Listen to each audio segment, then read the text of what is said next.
Road share করতে হবে, road culture গড়তে হলে safe drive save life, safe drive save life.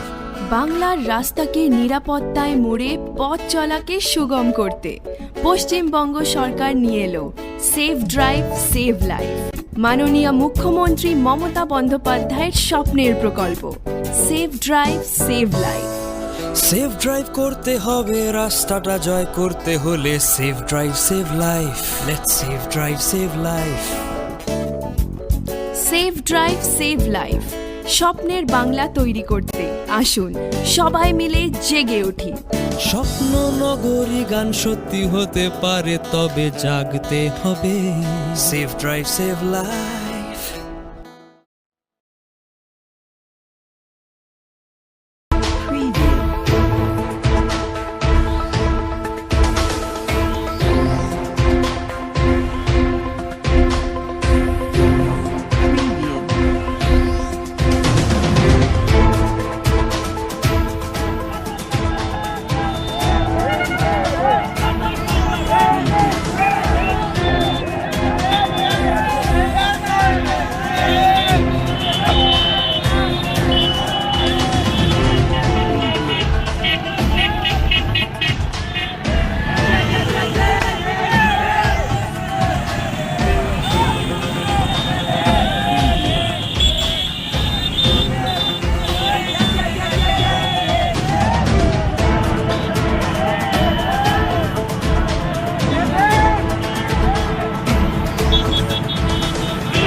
Sachin जल्दी बुला उनके बुला, इशारों कर उनके।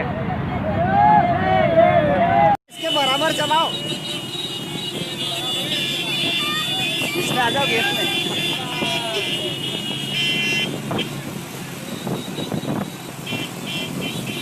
साथ में चलो।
आजाद समाज पार्टी के राष्ट्रीय अध्यक्ष चंद्रशेखर आजाद उर्फ रावण के बुधवार को सिवान जिला पहुंचने पर कार्यकर्ताओं ने खुले मन से स्वागत किया। चंद्रशेखर आजाद उर्फ रावण ने कहा कि अगर हमारी सरकार बनेगी तो दलितों पर अत्याचार नहीं होगा, न ही मुस्लिम समाज का शोषण होगा। राष्ट्रीय अध्यक्ष ने साफ शब्दों में कहा कि नीतीश सरकार हर मुद्दे पर फेल है, चाहे वो बाढ़ की तबाही हो या बेरोजगारी का आलम। उन्होंने कहा कि नीतीश सरकार दलितों की मौत पे सरकारी नौकरी देने का वादा तो कर रही है और दूसरी तरफ निजी सारे क्षेत्रों को निजीकरण कर रही है, तो कैसे देगी सरकारी नौकरी। साथ में उन्होंने बताया कि उनकी पार्टी सभी सीटों के लिए चुनाव लड़ने की तैयारी कर रही है। देखिए, अभी हम लोग सिवान में हैं और बिहार में जिस तरह की समस्या है उनसे रूबरू हो रहे हैं, क्योंकि अगर आप कल ताकतवर होते हैं तो आपको ये भी पता होना चाहिए कि आपको क्या क्या मुद्दों पे काम करना है। तो बिहार में तमाम तरह की समस्याएं हैं और अभी जो सबसे बड़ी समस्या है वो दलित सुरक्षा की बनी हुई है कि यहाँ पे जो है दलितों पे बहुत अत्याचार हो रहे हैं और इन सब हत्या के जिम्मेदार जो हैं वो मुख्यमंत्री हैं, क्योंकि उनके राज में सब चीजें हो रही हैं और झूठ बोल बोल के उन्होंने वादे किए जनता से, उन वादों पे खरे नहीं उतरे। पिछले 15 साल की सरकार उनकी रही है, तमाम तरह के वादे किए गए लेकिन आज तक गरीबी नहीं मिटी। और जो एक छोटी समस्या बाढ़ की थी जिससे हर बार हजारों लोग लाखों लोग प्रभावित होते हैं, उस पर काम नहीं किया गया। तो इससे स्पष्ट होता है कि उनकी नीति जो है और उनकी नीयत जो है वो जनता के प्रति, गरीबों के प्रति अच्छी नहीं है। ना वो उनको न्याय देना चाहते हैं, ना ही वो उनकी व्यवस्था को मजबूत करना चाहते हैं। तो मैं बिहार में घूम रहा हूँ, बिहार के लोगों से बात कर रहा हूँ, बिहार की समस्याओं को जान रहा हूँ, संगठन की मजबूती का ध्यान रख रहा हूँ। अगले एक हफ्ते बाद जो है प्रत्याशियों की घोषणा जो एक बड़ी प्रेस कॉन्फ्रेंस करके बिहार में पटना में की जाएगी। लेकिन जिस तरह से यहाँ दलितों पर अत्याचार हो रहा है उस बात को और जो दलितों में जो उबाल है वो स्पष्ट करता है कि इस बार डबल इंजन की सरकार जो है वो सत्ता में नहीं आएगी। दलित पूर्ण रूप से मन बना चुका। मैं यही चेक कर रहा था कि क्या कुछ चल रहा है। हमारे नौजवान मन बना चुके हैं कि अब वो इस गुलामी से, अत्याचार से मुक्ति चाहते हैं। मुख्यमंत्री नीतीश कुमार ने ये कहा है कि अगर दलित वर्ग के किसी आदमी की हत्या होती है तो उसके परिवार को सरकारी नौकरी दी जाएगी, क्या कहेंगे इसका? मैं 10 मामलों तो मैं तो खुद आ चुका हूँ बिहार में। पहली बात तो यह है कि उनके जो गुरु हैं, उनके जो मुख्य आदमी बैठे हुए हैं जिनकी सरकार के साथ गठबंधन उनका है, वो सरकारी डिपार्टमेंट खत्म कर रहे हैं, निजीकरण कर रहे हैं। तो जब सरकारी डिपार्टमेंट रहेंगे नहीं तो सरकारी नौकरी कहाँ से देंगे? ये दलितों को ठगने के लिए उन्होंने इंतजाम किया है। दूसरी बात यह है कि जितने मामले में पहले उन्हीं में न्याय दिला दीजिए। आप आगे की बात कर रहे हैं कि आप आगे के बारे में सोच रहे हैं कि दलित वोट करे तो फिर उनको जो है क्या क्या प्रभावी बात कही जाए। अब वो चाहते हैं कि दलित अपने बाप की हत्या करे और नौकरी ले ले। दलित समाज के लोग स्वाभिमानी हैं, संघर्षशील हैं, वो अपनी मेहनत से नौकरी लेते हैं। तो मैं ये स्पष्ट कर दूं कि दलित समाज के लोग उनके बहकावे में नहीं आने वाले हैं। अगर उन्होंने न्याय दिया होता, दलितों को सुरक्षा की ज्यादा जरूरत है, न्याय की ज्यादा जरूरत है, नौकरियों की जरूरत है, लेकिन हत्या करके नौकरी की जरूरत दलितों को नहीं। ये यात्रा का मुख्य वजह क्या है? कोई चुनाव से जोड़ के इसको देखा जाए? देखिए, बिहार में चुनाव है और मैं चुनाव समर में यहाँ हूँ तैयारी देखने के लिए कि संगठन की मजबूती कहाँ कहाँ पर है। हम सभी सीटों पर तैयारी करवा रहे हैं और फिर जैसा होगा, जैसे मैंने कहा कि अब से 7 या 8 दिन बाद, एक हफ्ते बाद जो है प्रेस कॉन्फ्रेंस करके पटना में कैंडिडेटों का जो है की है घोषणा की जाएगी। पार्टी सिर्फ दलित को लेकर चुनाव लड़ेगी या और भी कुछ मुद्दे होंगे? अभी तो मैंने जो प्रेजेंट टाइम में चल रहा है उसकी बात आपसे रखी है। जब चुनाव होगा तो सारा मैनिफेस्टो आपके सामने रखा जाएगा। सबसे ज्यादा जरूरी बिहार में रोजगार है, रोजगार से बुरा हाल है, लेकिन सरकार को कोई फिक्र नहीं है। जैसा मैंने कहा कि बाढ़ की एक बड़ी समस्या, ये मतलब उस पीरियड में और उससे जो बीमारियां पैदा होती बाढ़ जाने के बाद सरकार का कोई ध्यान नहीं है। यहाँ अस्पतालों की व्यवस्था खराब है, सड़कों की व्यवस्था खराब है, यहाँ रोजगार नहीं है, यहाँ तमाम तरह की जो है घोटाले हैं। तो देखने को ये मिल रहा है कि यहाँ दलित हों या पिछड़े वर्ग के लोग हों, या मुसलमान भाई हैं, आदिवासी भाई हैं और गरीब लोग, वो लोग जो है सिर्फ जी रहे हैं, सिर्फ अपने टाइम को किस तरह से सर्वाइव कर रहे हैं। उनको जो बाबा साहब कॉन्स्टिट्यूशन ने आज़ादी दी है वो पूर्ण रूप से आज तक नहीं मिली। सर, यह कयास लगाए जा रहे हैं कि आप महागठबंधन में शामिल हो सकते हैं। जॉब देने की बात कर रहे हैं, इसके जगह पर अगर सुरक्षा की बात करते तो वो क्यों करेंगे? उन्हें दलितों की हत्या और सुरक्षा से मतलब क्या है? वो दलितों के दर्द को समझने के लिए दलितों का जीवन जीना जरूरी है, वो नीतीश कुमार जी ने नहीं देखा। जिस तरह का अपमान दलित एक बार के जीवन में सहता है, स्वाभिमानी दलित 100 बार कम से कम मरता है एक बार के जीवन में। तो वो हम अच्छी तरह, क्योंकि हम उस वर्ग से आते हैं, उस दर्द को अच्छी तरह समझते हैं और इसीलिए हम जनता को तैयार कर रहे हैं कि ऐसे झूठे लोगों को जवाब दें। सर, यह कयास लगाए जा रहे हैं कि पार्टी महागठबंधन में शामिल हो सकती है। जो भी कुछ होगा, मैंने कहा कि अगले हफ्ते कैंडिडेट का डिक्लेरेशन है, सब चीजें आपको जो है बताई जाएंगी।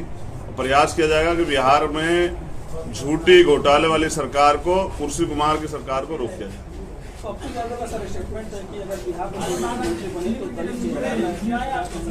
देखिए, लोकतंत्र है, सबको अपनी बात को रखने की आज़ादी है।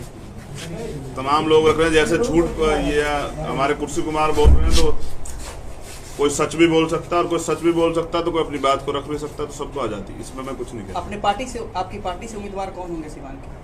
जो उम्मीदवार होंगे आपको बताया जाएगा। उम्मीदवार को ऐसी चीज थोड़ा जिसको छिपाया जाए, तो बताया जाएगा। उसके तमाम पोस्टर लेंगे, आपको हर गली चौराहे पर उसके पोस्टर भी लगे दिखेंगे। उसके कार्यकर्ता डंडे झंडे के साथ आपको संघर्ष करते हुए दिखाई देंगे। और जब हमारा विधायक सिवान में होगा तो फिर कोई किसी दलित पे, मुसलमान पे, कमजोर पे अत्याचार नहीं कर पाएगा। अत्याचार करने से पहले अत्याचारी को 1000 बार सोचना पड़ेगा, वरना इलाज भी हो सकता है। मूंछों पर ताव रखने के लिए आप जाने जाते हैं, वैसे में क्या लगता है इस बार बिहार विधानसभा चुनाव में भी अपनी ताकत को अच्छे से दिखाएंगे? देखिए, मैं पूरा प्रयास कर रहा हूँ, क्योंकि यहाँ क्या है कि तमाम जगह समस्या है। बहुत सारी जगह तो बाढ़ से क्षेत्र डूबा और सब जगह नहीं पहुँच पा रहे हैं, लेकिन जहाँ जहाँ पहुँच पा रहे हैं वहाँ जनता को तैयार कर रहे हैं। बाकी और प्रयास करेंगे, जैसे जैसे चुनाव आगे बढ़ेगा बहुत तेजी बरतेंगे। सिवान में किस तरह का कार्यक्रम है? कार्यक्रम आप देख लीजिएगा, साथ रहिएगा। धन्यवाद। सिवान में जैसे भाई आए हैं, चंद्रशेखर भाई हमारे राष्ट्रीय अध्यक्ष जी, और कुछ बुद्धिजीवी लोगों से मिलेंगे और सोशल डिस्टेंसिंग का पालन करते हुए हम लोग बाबा साहब भीमराव अम्बेडकर को माल्यार्पण करेंगे और उसके बाद चले जाएंगे। यहाँ से कहाँ जाएंगे, किस तरह से? यहाँ से बाइक रैलियाँ भी है क्या? हाँ, बाइक रैली नहीं है, बाबा साहब का माल्यार्पण करने अपनी गाड़ी से जाएंगे और जो मतलब कार्यकर्ता मतलब समर्थक लोग हैं साथ में चलेंगे और उसके बाद वो महाराजगंज चले जाएंगे। महाराजगंज प्रोग्राम है, उसके बाद चले जाएंगे। पार्टी के मजबूत नेता के तौर पर सिवान में जाने जा रहे हैं, किस तरह का कार्य और किस तरह का लक्ष्य लेके आप आगे निकलेंगे? देखिए, सिवान को बदलने का हमने एक संकल्प लिया है और जो ये 30 साल से सिवान झेल रहा है, तुम नहीं तो मैं नहीं तो तुम, और लोगों के, सिवान के लोगों के लिए जो विकल्प छोड़ा है पॉलिटिकल पार्टीज़ ने, ये एक राजतांत्रिक सिस्टम इन्होंने बना दिया है कि बड़ी पार्टियों ने जिस कैंडिडेट को डिक्लेयर कर दिया वही कैंडिडेट बनेगा, दूसरा कोई नहीं बनेगा। तो ये नहीं होने वाला है। अब सिवान की जनता आज बता देगी सबको कि जनता नेता चुनती है, पॉलिटिकल पार्टी नेता नहीं बनाती है। सभी साथियों को जय हिंद। सिवान के सभी जनता को जो आपके माध्यम से सुन रही है, सभी लोग मेरी तरफ से क्रांतिकारी जय हिंद। मैं यही बोलूँगा कि भाई का बिहार का दौरा है और आप सभी लोग जिस तरीके से प्यार किए हैं भाई को और भीम आर्मी को मजबूत किए हैं, और उसी तरीके से हमारी जो पॉलिटिकल विंग है उसको भी मजबूत करें, तभी जा करके हम जो है शासक बनेंगे, और शासक बनेंगे तो सभी को न्याय मिलेगा, सभी को शिक्षा मिलेगा, सभी को सुरक्षा मिलेगा। सिवान जिला में किस तरह का कार्यक्रम आपका आज है? देखिए, आज तो भाई दौरे पे हैं, तो हमारे सिवान में भी आए और आकर के सभी लोगों से मिलने के लिए आए हैं। उसके बाद माल्यार्पण होगा, माल्यार्पण होकर के तो कहाँ पे माल्यार्पण होगा? मैं बाबा साहब की जो प्रतिमा है गोपालगंज मोड़ पे अम्बेडकर चौक। লাইক কমেন্ট শেয়ার করার অনুরোধ থাকলো। চ্যানেলটি সাবস্ক্রাইব করতে পারেন, বেল আইকনে ক্লিক করে পরবর্তী ভিডিওগুলোর নোটিফিকেশন পেয়ে যাবেন।